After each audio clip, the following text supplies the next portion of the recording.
This is the lecture for Wired, which is a wire project that is based on the idea of creating a sculptural cage that is meant to contain a specific object or material of your choice. With this project, we're going to be using 14 gauge aluminum wire, which can be purchased at Blick. It can be purchased in person at the store in the Lehigh Valley or online. So the first question that we are going to have to ask ourselves is, what is a cage? So a cage is something that's defined as something that is containing something else, right? Sadly, we've seen a lot of that in the news fairly recently with people that were detained by ICE or people that were um, captured or imprisoned or incarcerament, they're being kept in a cage of some sort. Animals are kept in a cage. Our body can be considered a cage. Good example here on the right, rib cage, holding in the heart and other vital organs, caging animals like I was talking about before.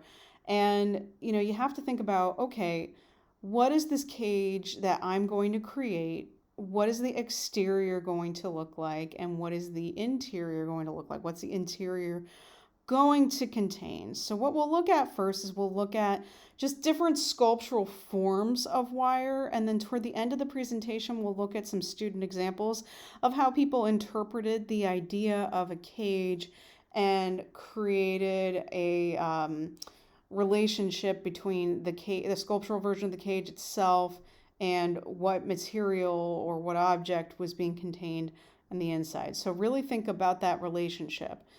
Element one, the cage and how it is sculptural. So I want to push everyone to really think about, let's make it go beyond a cage that we'd normally be used to seeing, right?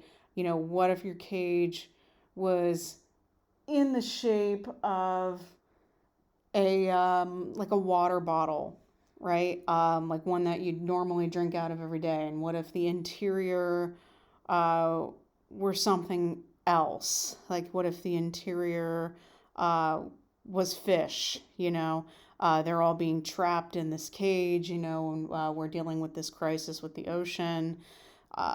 So there's many different ways you can think about it. But first, let's take a look at different forms of wire sculpture and just what wire can essentially do. So wire is pretty great material because, it's rigid and builds a lot of structure. And, you can add color to it if you like. But the idea of using wire is one where you would use line, just like if you were taking a drawing class. Line communicates different things the way it's used. So in this case, there's a lot of crisscrossing lines that create a lot of density in some spots. So, say like on the edges here and on the side, the lines are built in a little bit more dense, so, your eyes go there. But then this artist is using different wires in order to create contrasting textures, so in this case we have a corset. We have another flower here. You can get a lot of versatility with line. I mean, it is really a material you kind of have to be patient with because the wire that we are using is on the softer side, so it makes bends a lot easier. So getting something super clean like this might be a little bit tricky, but the wire we're using is pretty easy to work with. So as far as like joining things together, it'll work well. So say if you wanted to make something a little bit more complicated, like this phone here, that would be definitely accomplishable in the wire we're using. These pieces are a little bit more gestural and cartoon-like versus, this one where it's a very, very clean aesthetic. So think about the aesthetic you'd like to use and how you use line to create your sculptural cage. So in this case, this artist is using the body. This artist is using wire as a way to kind of make it look like a 3D drawing. Same with this artist here. You can definitely do a lot of buildup with the wire Like this artist using the heart here, and this artist creating this crown-like piece here. This artist, her name is Ruth Osawa, and she is a really great example I like to use for this project because she actually crochets the wire. And like I was talking about before, with the wire you can use different densities in order to create different darknesses. So like in this piece here, she's using more densely crocheted wire to make it look, more dark in the interior of the sculptures.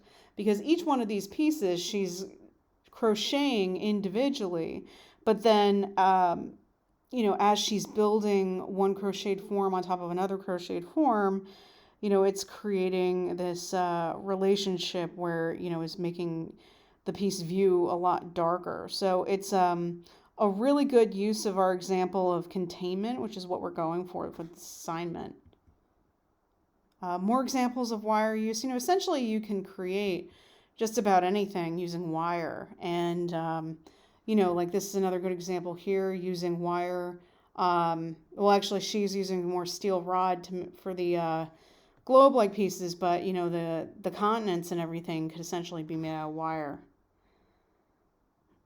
Spider web, essentially made out of wire. So, you could think about, maybe the idea of a cage is something like a bed, right? And then, a spider web definitely emphasizes that a lot more. And then, in this piece, the spider web would theoretically contain a body, so you could even use something like the negative space of this sculpture to reference the idea of a cage. Maybe it's something specific is meant to go in. So, say if you built like a cage form that is meant specifically for someone's hand, that could definitely work as an idea for the assignment.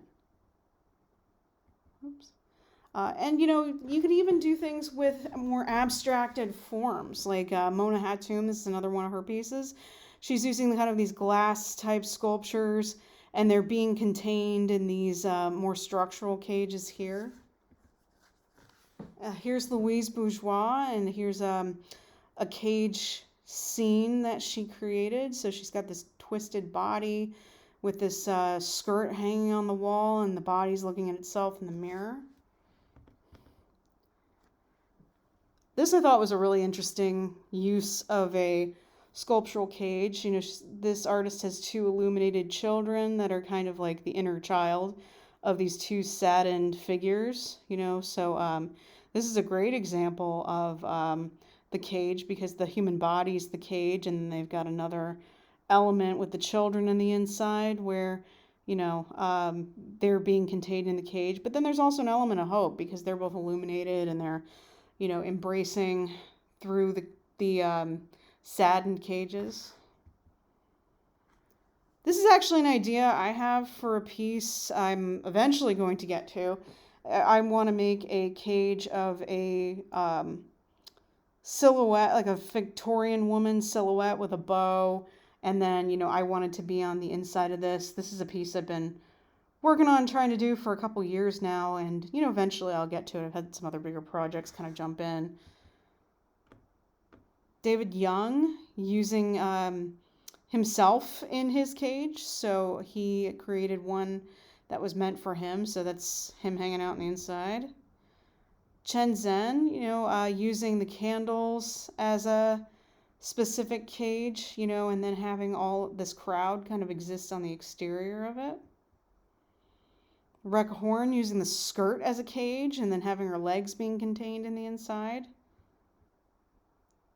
Bonnie Kalura, this is a little bit more of another abstracted cage, but she's using this exterior structure to contain the fabric with this piece. This was a piece that was being built in progress. Kristen Millett, making a cage for the uterus. So here's the uterus and the inside. This is also based off of an obstetrical model. So essentially med students would practice delivering babies using this type of method. Another one that's using cage in an abstracted way, Fiona Roberts. Ruji Nakamura and Brenda Garand. So, using two different elements in order to have one be contained and one be a larger cage. I think she's a really good artist. Kind of uses the idea of the cage in like a little bit more of an abstracted way. And, I think the piece on the right is particularly a really good example. So, again, with the wire, you can get a lot of really great, interesting gestures. And, you can get some really beautiful pieces that way. So we'll take a quick look at student work.